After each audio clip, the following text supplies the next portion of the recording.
Hello दोस्तों, welcome back to my channel your law buddy. आज हम एक बहुत ही इम्पॉर्टेंट और इंटरेस्टिंग लीगल टॉपिक डिस्कस करने वाले हैं, जो है how criminal proceedings are initiated under BNSS 2023। क्या आप जानते हो कि किसी भी क्राइम के बाद पुलिस इन्वेस्टिगेशन का प्रोसेस ऑफिशियली शुरू कैसे होता है? FIR कब रजिस्टर होती है? कॉग्निजेंस लेना क्या होता है? मजिस्ट्रेट किस स्टेज पे आता है? अगर आप लॉ स्टूडेंट हो या कॉम्पिटिटिव एग्जाम्स की तैयारी कर रहे हो या सिर्फ लॉ को समझना चाहते हो इन अ सिंपल वे, तो ये वीडियो आपके लिए ही है। तो चलिए दोस्तों, शुरू करते हैं ये लीगल जर्नी और समझते हैं कि क्रिमिनल प्रोसीडिंग्स कैसे स्टार्ट होती है अंडर BNSS 2023। सबसे पहले मैं आपको बता दूं कि कॉग्निजेबल और नॉन कॉग्निजेबल केस के लिए प्रोसीडिंग्स अलग अलग होती हैं। कॉग्निजेबल केस, सबसे पहले मैं आपको समझा दूं कि कॉग्निजेबल केस में जो पुलिस इंस्पेक्टर होता है वो अरेस्ट कर सकता है without any warrant. Police officer जो है वो उसकी एक लीगल ड्यूटी होती है to investigate without the directions by the magistrate. And जो FIR होती है वो रिकॉर्ड करनी होती है, और प्रोसीडिंग्स जो है वो सेल्फ कैरिड होती है। And in case of any irregularities proceedings do not vitiate. और जो कॉग्निजेबल केस होता है, कॉग्निजेबल केस का अगर मैं आपको एग्जांपल दूं तो वो हो सकता है मर्डर और रेप। वेयर एज अगर हम अब नॉन कॉग्निजेबल केस की बात करें तो नॉन कॉग्निजेबल केस में पुलिस ऑफिसर जो है he does not have the authority to arrest without warrant. उसके पास एक वारंट होना बहुत ज़रूरी है। Police officer have neither duty nor the power to investigate such offences without the authority or without any direction given by the magistrate। और इस non cognizable offence का एक एग्जांपल मैं आपको दूँ तो जैसे कि फॉर्जरी या फिर चीटिंग एक्सेट्रा। अब हम बात करने वाले हैं कि कैसे कॉग्निजेबल केस की क्रिमिनल प्रोसीडिंग्स इनिशिएट होती हैं और कैसे नॉन कॉग्निजेबल केस की क्रिमिनल प्रोसीडिंग्स इनिशिएट होती हैं। तो चलिए अब हम शुरू करते हैं। सबसे पहले हम बात करने वाले हैं कॉग्निजेबल केस की। तो कॉग्निजेबल केस में सबसे पहले इंसिडेंट होगा।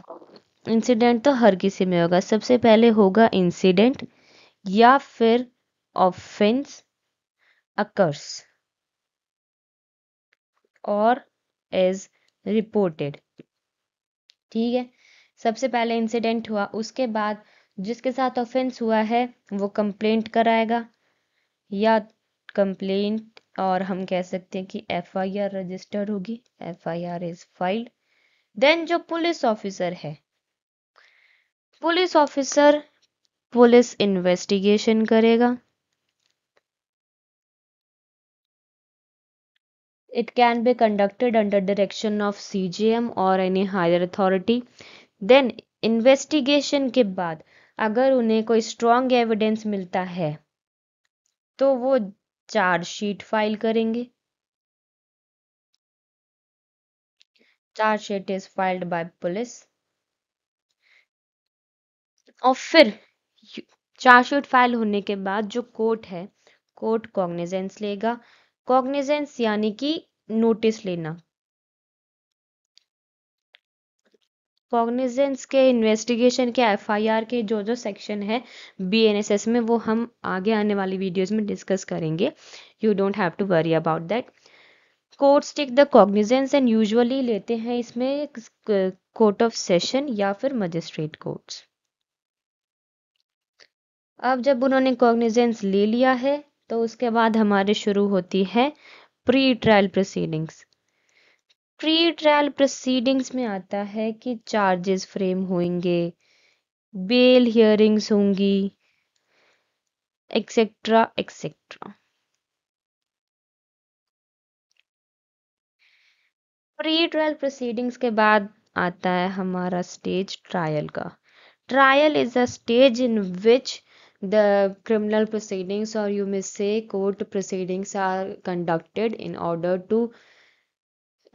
to make or decide whether the accused is guilty or not, whether he has committed the offense or not। So trial में क्या होता है? ट्रायल में होता है हियरिंग। इसमें हम विटनेसेस भी लाते हैं, एविडेंसेस भी लाते हैं और आर्ग्यूमेंट्स भी होते हैं इसमें।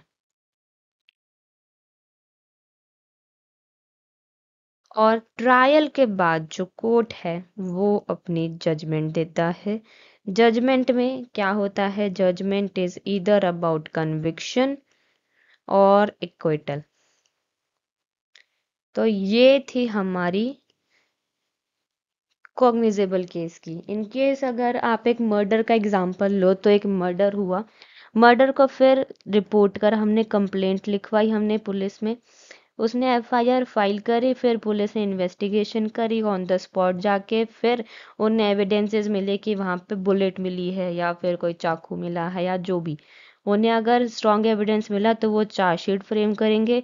चार्जशीट फ्रेम के बाद जो कोर्ट है वो कॉग्निजेंस लेगा, यूजुअली कोर्ट ऑफ सेशन या फिर मजिस्ट्रेट कोर्ट्स लेते हैं।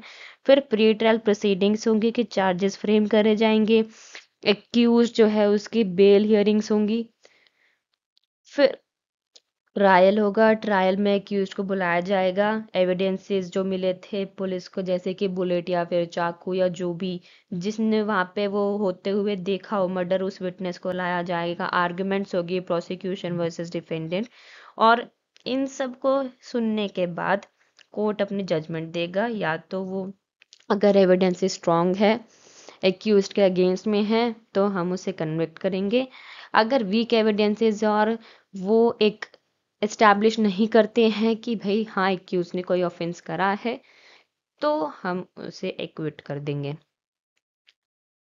देन हम आते हैं नॉन कॉग्निजेबल केस में।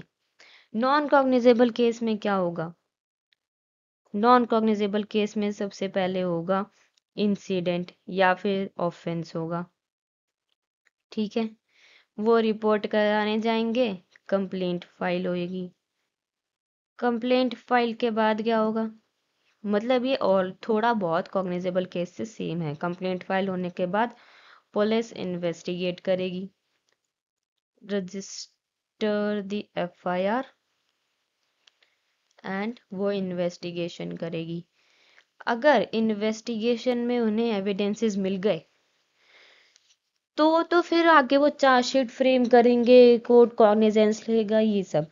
लेकिन अगर उन्हें एविडेंसेस नहीं मिले तो क्या होगा? अगर एविडेंसेस नहीं मिले तो केस वहीं के वहीं क्लोज हो जाएगा और कोई एक्शन नहीं लिया जाएगा, ठीक है। अब अगर कंप्लेनेंट जो है वो तो कह रहा है कि उसके साथ तो ऑफेंस हुआ है, वो तो चाहता है कि भाई इसमें वो कोर्ट के पास जाए, जो जिसने उसके साथ वो ऑफेंस कमिट करा है उसको सजा मिले। तो अब कंप्लेनेंट क्या कर सकता है? उसने तो उसका तो काम था एफआईआर रजिस्टर करवाना, कोर्ट पुलिस ने भी एफआईआर रजिस्टर करी। तो अब जो कंप्लेनेंट है वो जा सकता है मजिस्ट्रेट के पास। कंप्लेनेंट जाएगा मजिस्ट्रेट के पास। मजिस्ट्रेट जो है वो एग्जामाइन करेगा कंप्लेंट को कि जो जो उसने कंप्लेंट में लिखवाया था वो सच में कॉग्निजेंस लेने जैसा है या नहीं है। अब अगर वो एग्जामाइन करेगा मजिस्ट्रेट, तो उसके पास तीन ऑप्शन होते हैं।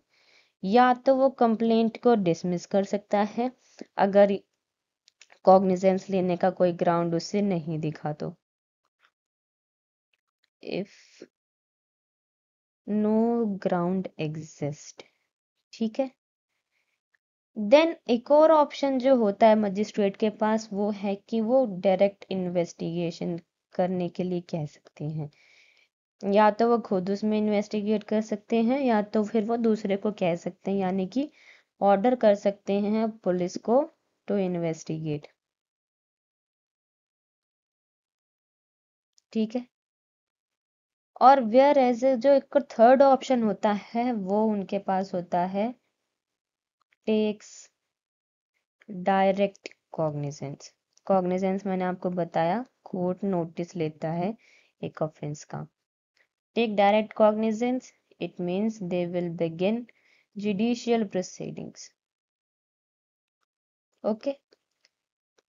सो हमने इससे एक फ्लो चार्ट के फॉर्म में इजी लैंग्वेज में समझा है आज हमने। If you have any doubt with respect to any of the criminal proceedings, initiated and what all I have tried to explain you. If you have any doubt, any feedback, any suggestion, recommendation, please drop down in the comments. I would love to hear from you and your comments helps me improve. और हाँ, एक और बात, law को समझना है तो channel को सब्सक्राइब करना मत भूलना। Thank you.